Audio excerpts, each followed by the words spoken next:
Hello, everyone. It's Terry, and this is another edition of An Orchid a Day. And I am still on cloud nine about my orchids that are in the greenhouse that have mostly been neglected, that are survivors, have proven it day in and day out. An example of is Oncidium Phymatichilum, which is a bucket list plant. Have seen it in bloom, have smelled the fragrance. I appreciate its wonky, different uniqueness, but I don't know what I'm doing, and I've killed several. But this one is a survivor, and it has earned its keep. Not that it really had to do anything, but it gets a high spot up. As I have observed, it has been grown at gnats in blooms where I saw it, so it appreciates a higher light as it was in the section where the vandas are kept. So I am keeping it close to some of the higher light requiring orchids, including my trichocentrons, which are all here, which, if I might add, have all begun to give me new growths. Some of them, most of them. I initially thought they were inflorescence, but I am really thinking that they are just new growths, which I can't complain. Now, this one is a different species, Johnsonianum, but that has not started yet. But overall, I'm really happy.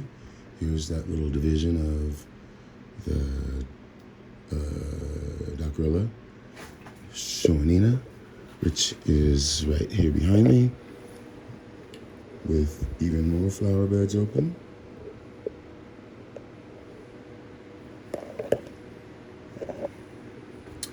But what I really want to show you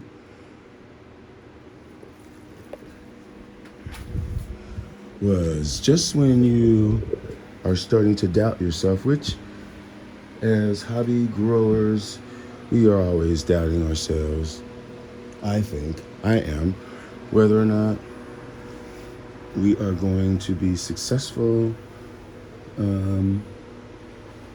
There's always self-doubt, and that does not just apply to orchids. It's with just life in general. And you know that I have had issues with this, which has been on my bucket list, I believe, since the very beginning. Epidendrum parkinsonianum.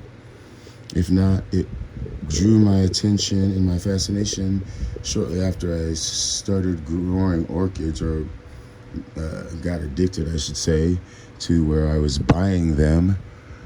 And I know I had said, I know you all know, I had said that if I ever bloomed this, I would quit, which was until I got one that bloomed last year.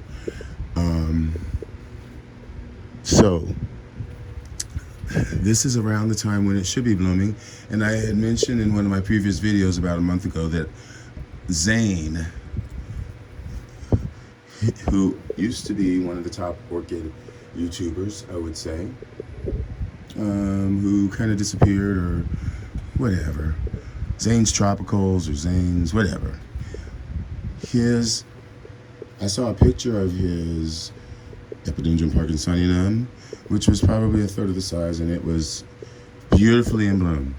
So, and this bloomed last year, of course, previous spikes in here, but I, as always, like what I was saying, the insecurity, the doubt pops in.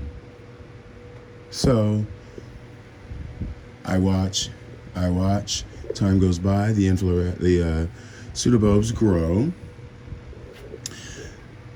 And then when you see another person's plant blooming and another, you're like, what's wrong with me? Is the plant gonna skip a year? But today I did a no-no, which I usually don't do. I look in a sheath that seemed to be a little puffy, and lo and behold, look. That's definitely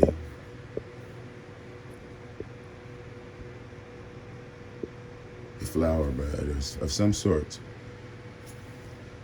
So I'm just going to cover that back up and watch that to see how it develops.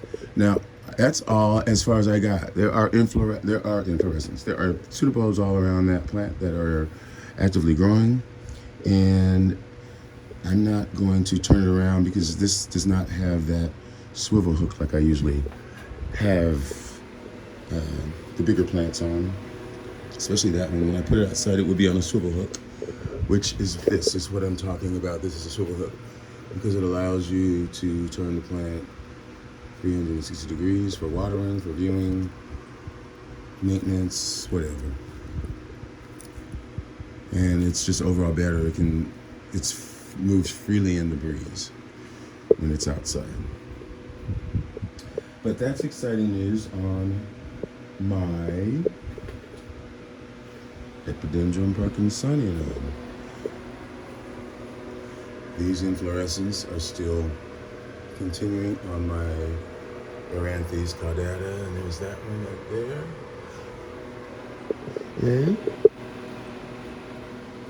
But that's all I wanted to show you today. I am really pleased with this space, at least.